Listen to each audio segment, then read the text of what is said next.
economic literacy, because we don't just want to build our finances, we want to build our economy. We want to build our economics. We want to build our family.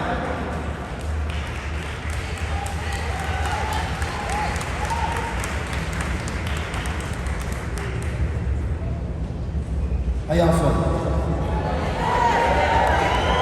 So there's something I call elements. Now, you can copy the blueprint, but the mind of the architect is always the originator. Remember that. So elements will eventually, essentially, when you put together a business, or you put together a podcast or a show, I make sure that throughout the video, because they have something on YouTube called chapters. Chapters are where the AI goes and reads your video, and then they tell you about the different points in the videos that's being made. So if you got 30 different subjects in the video, it will break it down into those subjects. So when a person goes to your video, they can automatically find the point that they're looking for.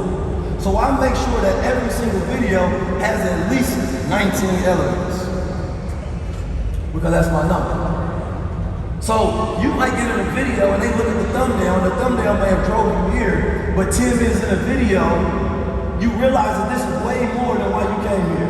You may look at the caption and be like, damn, this caption, they're talking about business, they're talking about spirituality and the cosmos. 10 minutes in, we may have hit you with some business information. So that's one element.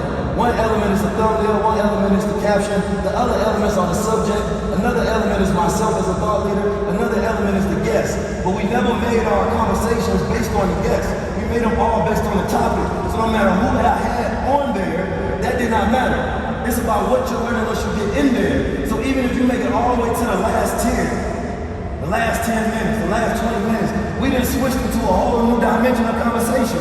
So now you're constantly being stimulated throughout the whole entire episode. Some of you are, unfortunately, because you're stuck in a fast consumption, you make the whole entire video just for clips.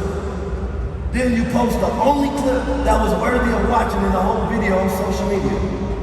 So therefore the clip gets 1 million views, the commercial goes platinum, but the actual movie, that goes dust. So what I want to see as well is you experimenting with more topics, because you keep trying to serve people the same low-level conversations that everybody else is having. How many people tired of relationship podcasts? No disrespect to relationship podcasts. But what I'm saying is, shout out to my brother. Bad relationship podcasts. Because the problem is that when you unhealed, you're looking for something to validate your problems and issues, so you go watch it. But all they're doing is re-triggering you, making it worse. So when you go watch something that's actually giving you solutions, now you start to make progress and get better, not bitter. So for me, giving that game is thinking about how to implement that, and sometimes I take a conversation to understand which clips I'm going to put out. I'll put it in Descript, and I'll ask for a psychological breakdown of each speaker.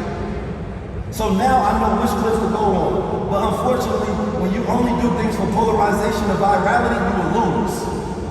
When you do things to create a classic, meaning something that's going to last throughout the test of time, it's the reason why 50 Cent can tour and some of the new rappers can't fill up a theater. But we're entering a new age, because I went on tour, EYL went on tour, my brother Wallace Trapper went on tour, and we was able to get thousands of people. That means that we're entering into a new age where people are finding time to put value into things that are more meaningful. Because at first this wasn't possible. How many people in here have seen Who Cloned Tyrone? One of the most important parts of that movie was not just about who they cloned, it was about who they didn't clone.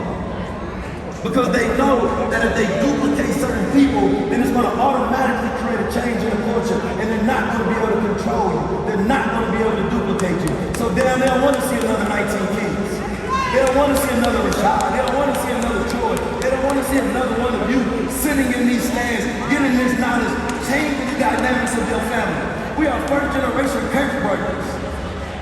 That means that we weren't born with money. We wasn't given a position. That means we got to figure it out. This culture is immature.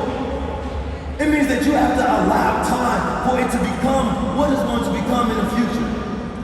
Otherwise, we are stuck killing the messengers. Otherwise, we are stuck killing the future before it actually gets to a point where we can go through the flaws, we can go through the mistakes, and you fail forward, and now you know how to be great.